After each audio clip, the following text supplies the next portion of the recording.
د خیبر پښتونخوا 400 ضلعې په سړېرو سیمه کې د پولیسو یو عمل د خلکو د سخت غبرګون سره مخ شوی. چرته چې د پولیسو لخوا د یو عام وګړي کور ته بې اجازې ورننوتل، ښځې بې پرده کول او د ماشوم مور ته بې حرمتي کول ولس دغه عمل د ویر او شرم قصه بللې ده. د سړېرو سیمې اوسیدونکي ادم خان په 400 کې خبریالانو ته د خپل فریاد سره وویل چې پولیسو 2 ځله د هغه په کور په لاقانونه توګه چاپه وهلې. لومړي ځل د ده په غیر موجودګۍ کې کور کې سامان مات کړلو او بیا په دویم ځل چې سهار وختي وو، څه وخت چې 2 غنټې مخکې ماشوم زیږېدلی وو، پولیسو د هغې له بدن نه کمبل کش کړو او هغه یې بې حجابه کړله. زما کور کې کوم دی نو په دغه ټیم کې لکه 2-3 غنټې شوې چې د هغې ماشوم لکه پیدا شو او دا واجد خان چې کوم دی راغی او له هغې نه کمبل هغه ته ګزار کړه، ورته یې پاسه کټ دی نه ته ورکړه، ورته یې پاسه ته په کټ کې پرته.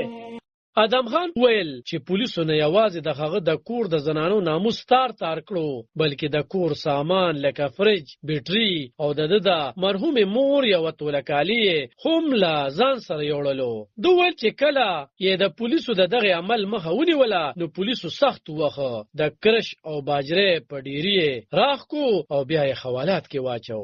زما دوی غل شو، دا بس دی غل دی موبایل دا وخت وشوه، دا موبایل به د څونه پیسې دي او 100,000 روپۍ دي، 150,000 روپۍ، 40,000 روپۍ.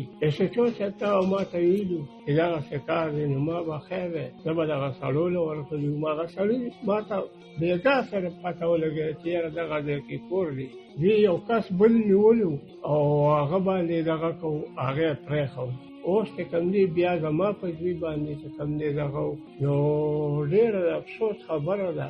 زه چې کوم دی نو DPO ته هم دا سوال کوم چې په دې باندې اکشن واخلي. خو د سړېرو تاڼې مشر واجد خان بیا دا تورونه رد کوي او وایي چې د ادم خان زوی خبیب د غلا په یوه قضیه کې شکمن و. نوموړی وایي چې موږ مسلمان یو، پښتانه یو، څنګه کولی شو چې ښځې بې عزته کړو؟ دا تورونه دروغ دي. خو تر دې دمه پولیس نه دي توانېدلی چې د کور د وړلې شوي سامان رسمي ثبوتونه میډیا ته وښایي. راپورونه ښایي چې دا لومړی ځل نه دی، بلکې په پولیسو له دې وړاندې هم د کورونو د سپکاوي، د ښځو د بې حرمتۍ او خلک له انصاف محرومه کولو کې ککړ دي. عالم خان شیرپو، دلبر نیوز، 400 د خیبر.